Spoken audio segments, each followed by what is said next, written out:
अगर आपके करेले कड़वे बनते हैं तो ये वीडियो देखने के बाद आपके करेले कभी भी कड़वे नहीं बनेंगे। बहुत ही ज़बरदस्त टिप्स आज आपके साथ शेयर करने जा रही हूँ।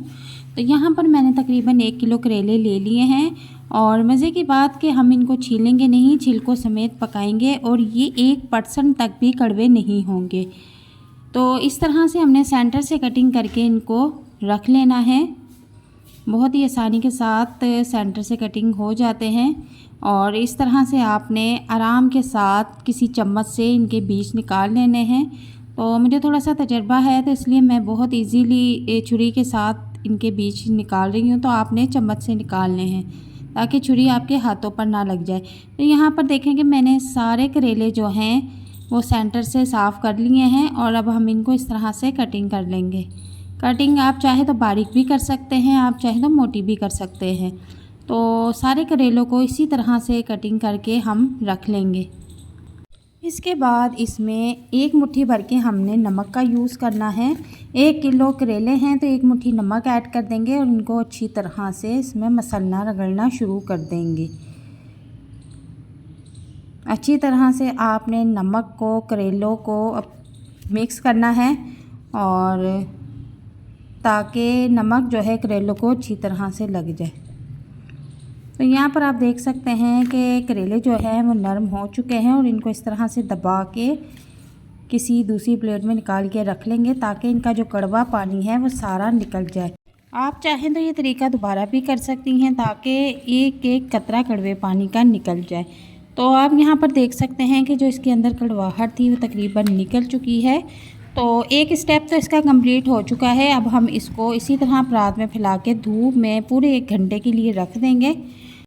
3 अदद बड़े साइज़ के प्याज कटिंग करके रख लेंगे और 1 घंटा गुजरने के बाद करेलों की कुछ कंसिस्टेंसी इस तरह से होगी।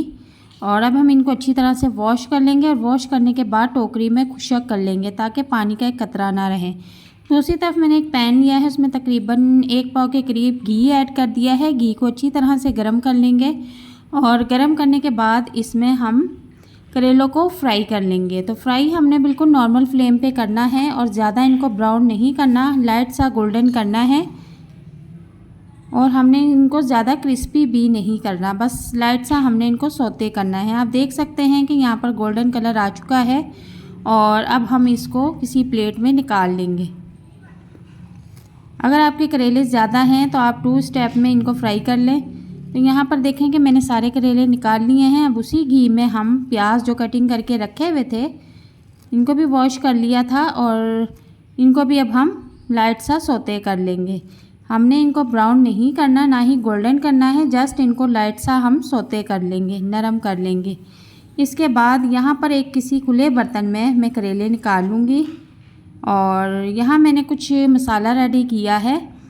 1 अदद प्याज बिल्कुल बारीक चॉप करके मैंने रख लिया था और यहाँ पर मैंने टमाटर 1 अदद और लहसुन, हरी मिर्च और अदरक 1 इंच का टुकड़ा बिल्कुल बारीक चॉप करके रख लिया हुआ है। मैं चाहती तो इनका पेस्ट भी बना सकती थी लेकिन मैंने इनको सिर्फ क्रश करके रखा है।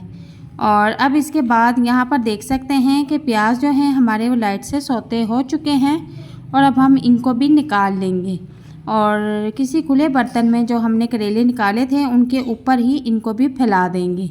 इन दोनों चीज़ों को अच्छी तरह से मिक्स करने के बाद एक साइड पर रख देंगे। अब बारी आती है मसाले की। तो यहाँ पर हम उसी घी में जो प्याज कटिंग करके रखा था उसे फ्राई कर लेंगे। तो प्याज लाइट सा सौते करने के बाद मैं इसमें अब लहसुन चॉप करके जो रखा हुआ है और थोड़ा सा अदरक भी चॉप करके रखा हुआ है उसको भी इसमें ऐड कर देंगे और इनको अच्छी तरह से फ्राई कर लेंगे। इस तरह से लहसुन और अदरक चॉप किया हुआ इसमें ऐड करते हैं तो इसका टेस्ट और जायका बहुत मज़े का लगता है करेलों में। और इसके बाद मैं अब इसमें कुछ मसाले ऐड करूँगी। आधी चम्मच सुरख मिर्च और आधी चम्मच मैं हल्दी इसमें ऐड करूँगी। नमक भी थोड़ा सा टेस्ट के मुताबिक ऐड करेंगे। आधी चम्मच कुटा हुआ साबुत धनिया ऐड करेंगे और इनको अच्छी तरह से भून लेंगे। पानी का छींटा हमने साथ साथ लगाना है। चूल्हे का फ्लेम हमने नॉर्मल रखना है और इनको अच्छी तरह से फ्राई करने के बाद अब मैं इसमें कुछ हरी मिर्चें और 1 अदद टमाटर जो कटिंग करके रखा हुआ था उसको ऐड कर दूंगी और इनको पानी का छटा लगाकर साथ साथ फ्राई करती जाऊंगी।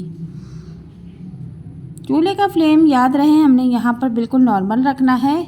अगर हम फुल फ्लेम पे पकाएंगे तो हमारा मसाला जो है वो जल जाएगा। तो नमक का हिसाब मैं बता दूं कि हमने नमक जो है वो करेलों को भी लगाया था, तो इसके हिसाब से आपने मसाले में नमक ऐड करना है। अब यहाँ पर आप देख सकते हैं कि मसाला अच्छी तरह से फ्राई हो चुका है और अब हमने प्याज और करेले जो फ्राई करके रखे हुए हैं अलहदा से, उनको इसमें ऐड कर देंगे और ऐड करने के बाद इसको तकरीबन 4 से 5 मिनट तक अच्छी तरह से भूनेंगे। आज इस रेसिपी से घर में करेले बनाकर देखें, यकीन करें कि आपके करेले इतने टेस्टी और मज़ेदार बनके रेडी होंगे कि खाने वाले प्लेटें चट कर जाएंगे। 2 के बजाय 4 रोटियां खाएंगे। हल्का सा पानी का छींटा लगाऊंगी और लगाने के बाद अब मैं इसको दम पे रख दूंगी। दम पे हम सिर्फ 2 मिनट के लिए रखेंगे और 2 मिनट गुजरने के बाद मैं इसका दम हटाऊंगी तो आप यहाँ देख सकते हैं कि बहुत ही मज़ेदार करेले बनके रेडी हुए हैं। करेला प्याज की रेसिपी आज आप घर में ज़रूर ट्राई कीजिएगा। दोस्तों के साथ, मेहमानों के साथ। रेसिपी पसंद आए तो लाइक शेयर ज़रूर कीजिएगा। अल्लाह हाफिज़।